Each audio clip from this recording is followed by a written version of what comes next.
మేషరాశి వారికి అనుకోని ప్రయోజనాలు అధికారుల వల్ల పొందగలుగుతారు. ఉద్యోగస్తులకు బాగుంటుంది. వృషభ రాశి వారికి ఈరోజు భగవద్ ఆరాధన దేవాలయ దర్శనం మేలు చేస్తుంది. మిథున రాశి వారు అనుకోని ధనలాభం కూడా ఉంది. కర్కాటక రాశి వారి బంధుమిత్రులతో గోష్ఠి. అగజానన పద్మార్కం గజానన మహర్నిశం అనేకదంతం భక్తానాం ఏకదంతముపాస్మహే గం గణపతయే నమః. భక్తివన్న ప్రేక్షకులకు శుభోదయం. 15/7/2026 స్వస్తి శ్రీ చాంద్రమానం పరాభవనామ సంవత్సరం ఉత్తరాయణం గ్రీష్మ ఋతువు ఆషాఢమాసం శుక్లపక్ష పాడ్యమి బుధవారం.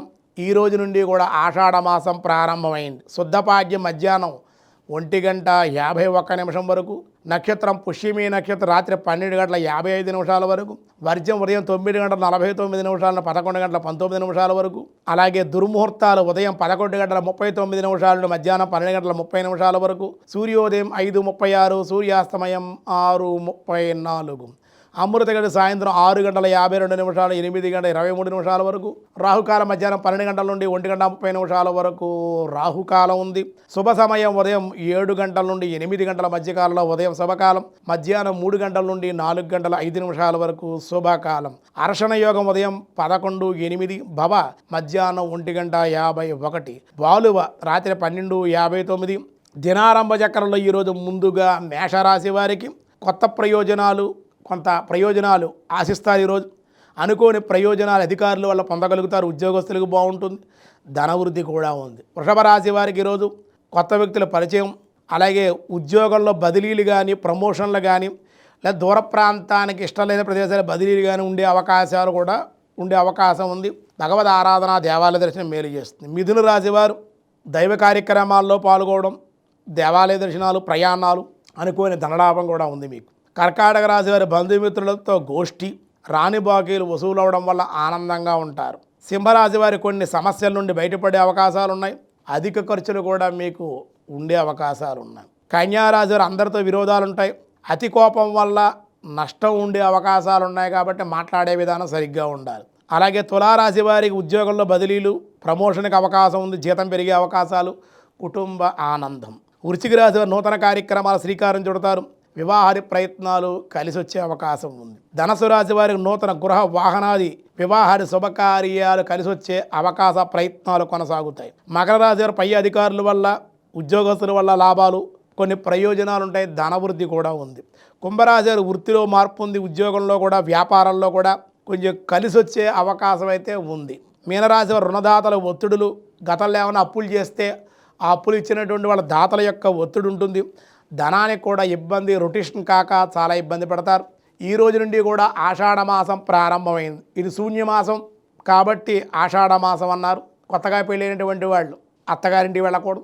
అలాగే భార్యాభర్తలు దూరంగా ఉండాలని మన ధర్మశాస్త్రాలు, సాంప్రదాయము, అలాగే ఆయుర్వేద పరంగా కూడా చెప్పడం జరుగుతుంది. కాబట్టి అటువంటి వాళ్ళు ఆషాఢమాసం 4 రోజులు దూరంగా ఉండడం వల్ల అన్ని విధాలుగా ఆరోగ్యపరంగా కూడా చాలా మంచిది అని చెబుతూ ఈ రోజు నుండి కూడా గుప్త నవరాత్రులు, దీన్నే వారాహి నవరాత్రులు అని ఈ రోజు నుంచి కూడా వారాహీదేవి నవరాత్రులు ప్రారంభమవుతూ ఉంటాయి. పాడ్యమి బుధవారం కాబట్టి సాధారణమైన వ్యవహారాలకు ఈరోజు అనుకూలం. అసలు ఆషాఢమాసం యొక్క విశిష్టత ఏమిటంటే కనుక, ఆషాఢమాసంలో అత్తాకోడళ్ళు ఒకే ఇంట్లో ఉండకూడదా, అలాగా భార్యాభర్తలు కూడా కొత్తగా పెళ్ళైనటువంటి వాళ్ళు ఒకే గృహంలో ఆషాఢమాసంలో ఉండకూడదా అనేటువంటి సందేహం కలుగుతుంది.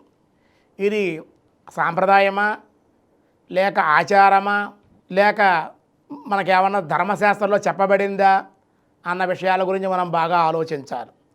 అసలు ఆషాఢమాసంలో వర్ష ఋతువుతో ఈ ఆషాఢమాసం ప్రారంభం అవుతుంది.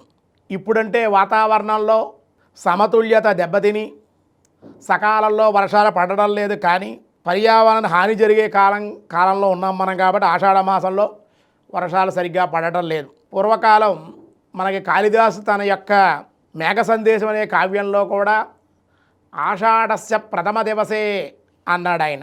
అంటే మేఢాడంబరం సహవర్షారంభ సమయాన్ని అద్భుతంగా మేఘ సందేశంలో కాళిదాసు ఆషాఢమాసాన్ని వర్ణించాడు. కాబట్టి వర్షాకాలం ఆషాఢ వచ్చే వర్షాలు పడతాయి. ప్రథమ దివసే ఆషాఢస్య ప్రథమ దివసే అన్నాడన్నమాట.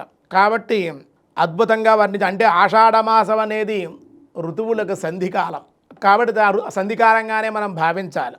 అదే కనుక శ్రావణ మాసం భాద్రపద మాసాలు అయితే కనుక తీవ్రమైన వర్షాలు ఉంటాయి, వర్ష ఋతువు కాబట్టి. ప్రతి ఋతువు మారే సమయంలో మన దేహ ఆరోగ్య పరిస్థితులు పరిరక్షణ కోసం అవసరమైనటువంటి ఆచారాలు భారతీయ సంస్కృతిలో సనాతనంగా అలనాడే సనాతనంగా చేర్చబడ్డాయి. ఇదంతా కూడా పూర్వీకులే మన ఋషులే ఏర్పాటు చేశారు. భారతీయ సంస్కృతిలో సాంప్రదాయబద్ధంగా కూడా మనకు వచ్చింది, ఋషులు ఏర్పాటు చేశారు. ప్రజలు వాటి పట్ల భయభక్తులు కలిగి నమ్మకం ఏర్పరచుకోవడం కోసం పటిష్ట వ్యవస్థను ఏర్పరిచారు ఋషులందరూ కూడా, పెద్దలు కూడా. నిజానికి ఈ సాంప్రదాయంలో సంస్కృతిలో అధిక భాగం ఆరోగ్య సూత్రాలు ఎక్కువగా మనకు కనబడుతూ ఉంటాయి. కాబట్టి ఆషాఢమాసంలో వివాహం జరిగినప్పటికీ కూడా ధర్మశాస్త్రబద్ధంగా భార్యాభర్తలిద్దరూ కూడా దూరంగా ఉండాలి. కొత్తగా వివాహం జరిగిన దాంపత్యం కలిగినటువంటి వాళ్ళు, కొత్త దంపతులు దూరంగా ఉండాలి ఆషాఢమాసం అంటారు. ఎందుకు? తొలి రోజుల్లోనే కొత్త దంపతులు తొలి వలపులు తొందర వల్ల గర్భధారణ జరిగే అవకాశం ఎక్కువగా ఉంటుంది. దానివల్ల ఆషాఢమాసంలో అయితే కనుక గ్రీష్మ ఋతువు కనుక విపరీతమైన వేడి కూడా ఉంటుంది, గర్భపాతం కూడా జరిగే అవకాశాల సందర్భాలు ఎన్నో ఉన్నాయి. కనుక చరకుడు, సుశ్రూతుడు వీళ్ళంతా ఆలోచించి ఒకే కప్పు కింద కొత్త దంపతులు ఉండకూడదు మొదటి సంవత్సరం అని చరకుడు, సుశ్రూతుడు కూడా మనకు తెలియజేశారు వాళ్ళ గ్రంథాల ద్వారా. ఎక్కడ వాళ్ళు అక్కడే ఉంచడం చాలా మంచిది అని. కాబట్టి ఎవరి పుట్టింట్లో వారే ఉంచడం అనే విధిని దాని ద్వారా మనం నిర్ణయించుకున్నాం. అలాగే అల్లుళ్ళు, కోడళ్ళు గడప దాటరాదని నిర్దేశించారు. కాబట్టి మన వాళ్ళు ఆ విధంగా చెప్పారు. అలా అని చెప్పి ఆషాఢమాసం అంత మంచిది అనుకోకూడదు, మంచిది కాదు అనుకోకూడదు. ఆషాఢమాసం అమ్మవారి ఆరాధన చాలా మంచిది. అమ్మవారిని విశేషంగా ఆషాఢమాసంలో లక్ష్మీదేవిని, దుర్గాదేవిని విశేషంగా ఆరాధన చేస్తే విశేషమైన సత్ఫలితాలు. కాబట్టి గడపకి పసుపు రాసి కుంకుమ బొట్టు పెట్టి చక్కగా అమ్మవారిని ఆరాధన చేసుకోవాలి. ఏమండి, ఈవేళ ఇంటీరియర్ డెకరేషన్స్ వచ్చి గడపలే ఉండటం లేదు. ఏ అమ్మ గడప లేదు ఏమిటంటే ఇంటీరియర్ డెకరేషన్ కూడా పెట్టలేదండి, ఆషాఢమాసం కదండి. ఎందుకు పెట్టలేదంటే ఆషాఢమాసం కదా, అల్లుడు అత్తగారు గడప దాటకూడదట, కోడలు అత్తగారు కూడా గడప దాటకూడదట, అందుకే గడప తీసేసాం అని మన వాళ్ళు చెబుతున్నారు. కానీ అది కాదన్నమాట.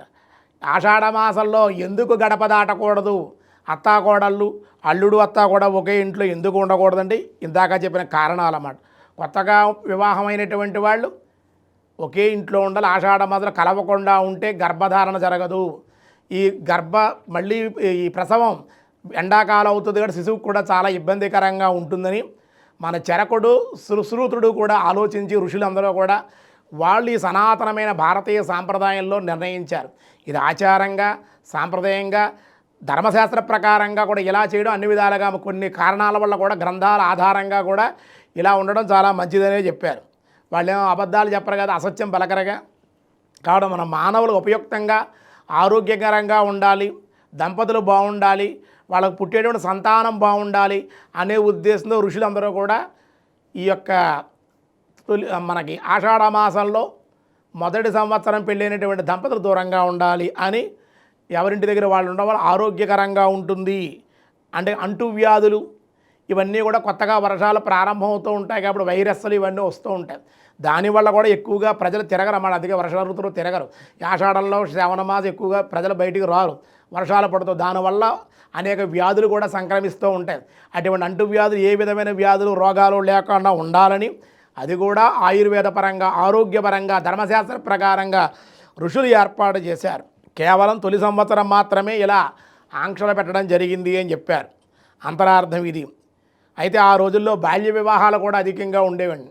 దాని కారణం వల్ల కూడా వరుడికి యుక్త వయస్సు వచ్చేంత వరకు కూడా ఆగడం, అలాగే సుకుమారుని బాలకుమారికి ఒకే చోట ఉంచకుండా ఉంచేవారు. వాళ్ళకి చిన్నపిల్లలు వాళ్ళకేం తెలియదు కాబట్టి ఆ చిన్నపిల్ల అప్పుడు గర్భధారణ ఏమైనా ఆ అమ్మాయి గర్భం ధరిస్తే కానీ ఇబ్బంది పడుతుంది కాబట్టి కొంత వయసు రావాలి కాబట్టి వీళ్ళకు కూడా అవగాహన కలగాలనే ఉద్దేశంతో వధూవరులు కాబట్టి వాళ్ళకు కొంచెం దూరంగా ఉంచేవారు. అటువంటి పరిస్థితుల్లో చోరవం అధికంగా గల వరుడు మొదటగా వధువుడు చేరి కూడితే అవాంఛనీయమైన ఘటనలు వాటిల్లే ప్రమాదం అధికంగా ఉంది కాబట్టి కనీసం గ్రీష్మ ఋతు వెళ్ళేంత వరకు అయినా సరే ఆగుతారు అనే ఉద్దేశంతో ఋషులందరూ కూడా మనకి ఆషాఢ మాసం గురించి చెప్పారు. ఇదే ఆషాఢ మాసంలో చక్కగా అమ్మవారి ఆరాధన, అలాగే మనకి అనేక రాష్ట్రాల్లో అమ్మవారిని ఆరాధిస్తారు, గ్రామదేవతలకు ఆరాధన, అలాగే మనకి బోనాల పండగని, మహంకాళి ఉజ్జయిని బోనాలని, గోలుకొండ లష్కర బోనాలని, ఇలా రకరకాల బోనాలతో రకరకాల రాష్ట్రాల్లో రకరకాల పేర్లతో చక్కగా ఏ భేదభావం లేకుండా అందరూ ఆరాధించుకుంటారు. కాబట్టి అమ్మవారిని ఆరాధిస్తే ప్రకృతి కాబట్టి ప్రకృతి స్వరూపంలో ఓం ప్రకృత్యే నమః, ప్రకృతి స్వరూపం అమ్మవారు. ప్రకృతి పరమాత్మ కలయిక సృష్టి, పరమాత్మ ప్రకృతిని సృష్టించాడు కాబట్టి ప్రకృతి పరమాత్మ కలయికే సృష్టి కాబట్టి ప్రకృతిని ఆరాధించడం, ప్రకృతిని అమ్మవారే కాబట్టి ఆరాధించడం, ఇవన్నీ మనకు చెప్పారు. కాబట్టి ఆ విధంగా ఆషాఢం యొక్క గొప్పతనం ఈ విధంగా ఉంటుంది. ఆషాఢ మాసంలో చేయవలసిన ధర్మాలు ఇవన్నీ కూడా ఈ విధంగా ఉంటాయని మనకు చెప్పడం జరిగిందండి. కనుక ఆషాఢ మాసం కొత్త దంపతులకు నిషిద్ధంగా, అత్తగారు అల్లుడు ఒకే ఇంట్లో ఉండకూడదని, కోడలు అత్తగారు కూడా ఉండకూడదని నిర్ణయించడంలో అంతరార్థం ఆరోగ్యపరమైనటువంటి విషయాలు, ఆధ్యాత్మిక పరంగా కూడా కొన్ని ఉన్నాయి కాబట్టి అవన్నీ చెప్పడం జరిగింది. అలాగే అనారోగ్య సమస్యలు ఏవి రాకుండా, ఈ కొత్తగా వర్షాలు పడటం వల్ల క్రిమికీటకాదులు ఏవి సోకకుండా ఉండడం కోసం ఇన్ని కారణాలతో ఆలోచించి మన చరకుడు సుశ్రుతుడు కూడా ఇంకా కొంతమంది ఋషుల యొక్క నిర్ణయానికి సాంప్రదాయంగా సనాతనమైన భారతీయ శాస్త్రంలో మనకి చెప్పబడింది. ఎందుకంటే మనకన్నీ కూడా మంచి విషయాలే చెప్పారు, ఎప్పుడూ కూడా చెడు ఏమీ జరగట్లేదు. ఎందుకంటే పూర్వకాలం చెప్పినవన్నీ ఇప్పుడు అర్థమవుతూ ఉన్నాయి చాలామంది. ఎందుకంటే మనం మధ్యలో కొంతకాలానికి అన్నీ విడిచిపెట్టేసాం, ఏది తెలియదు.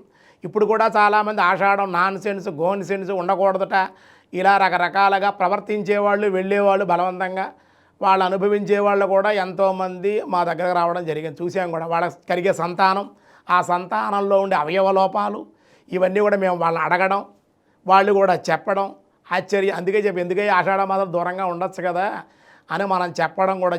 మన వాళ్ళు పెట్టింది ఏది కూడా తప్పుగా ఉండదు. పెద్దలు పెట్టారంటే ఏదో ఒక కారణం ఉంటుంది. అందులో ఆరోగ్యపరంగా ఆధ్యాత్మిక పరంగా సాంప్రదాయం కూడా ఉంటుందన్నమాట. మనకి వేదాలు శాస్త్రాలే కాదు సాంప్రదాయాలు కూడా ఉంటాయి. ఆషాఢ మాసంలో ప్రకృతి యొక్క ఆరాధనే ప్రధానంగా మనకు చెప్పబడింది అని మనకి సనాతనంగా ఆషాఢ మాసం యొక్క విశేషాన్ని, ఆ విశిష్టతను అందరూ కూడా ఋషులందరూ కూడా మనకి తెలియజేయడం జరిగింది.